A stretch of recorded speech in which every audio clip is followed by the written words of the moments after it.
ನಮಸ್ಕಾರ ವೀಕ್ಷಕರೇ, news desk Kannada ಚಾನಲ್ಗೆ ಸ್ವಾಗತ. ಹೋಟೆಲ್ ಆಗಿದ್ದಂತ ಅನುಭವಗಳು ನನಗೆ ಈ ಮಿಡಲ್ ಕ್ಲಾಸ್ ಲೋವರ್ ಕ್ಲಾಸ್ ಹೋಗಿ ಸ್ಟೇ ಆಗ್ತಾರಲ್ಲ ಅಂತ ಹೋಟ್ಲುಗಳಂತ ಅನುಭವ ನನಗೆ ರೆಸ್ಟೋರೆಂಟ್ ಆಗಿರೋದು. ಕಾರಣ ನನಗೆ ಏನೋ ಒಂಥರ 5 ಸ್ಟಾರ್ 7 ಸ್ಟಾರ್ ಅಂತ ಅನಿಸ್ಬಿಡ್ತು. ನಮ್ಮ ರಾಕ್ಲೈನ್ ಅವರ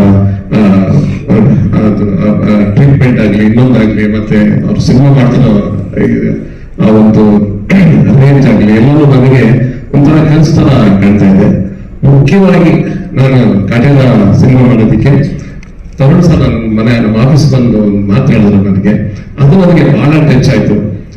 ಯಾಕಂದ್ರೆ ನನಗೆ ಆ ರೀತಿ ಯಾರನ್ನು ಹೇಳಿ ನಾವು ಸಿನಿಮಾದಲ್ಲಿ ಬಂದು ಆಕ್ಟ್ ಮಾಡಿ ಅಂತ ಇವತ್ತು ಯಾರು ನನ್ನ ಹತ್ರ ಕರೀಲಿಲ್ಲ.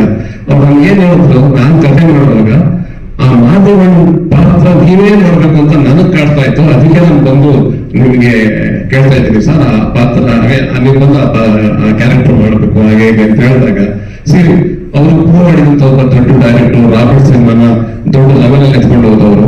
ಮತ್ತೆ ಕಾಟೇರನ ಅವರು ತುಂಬಾ ಟೈಮಿಂದ ಅದ್ರ ಮೇಲೆ ಕೆಲಸ ಮಾಡ್ತಾ ಇದ್ದಾರೆ. ಅವರು ಆತರ ಒಂದು ಸ್ಕ್ರಿಪ್ಟ್ ಕೆಲಸ ಮಾಡುವಾಗ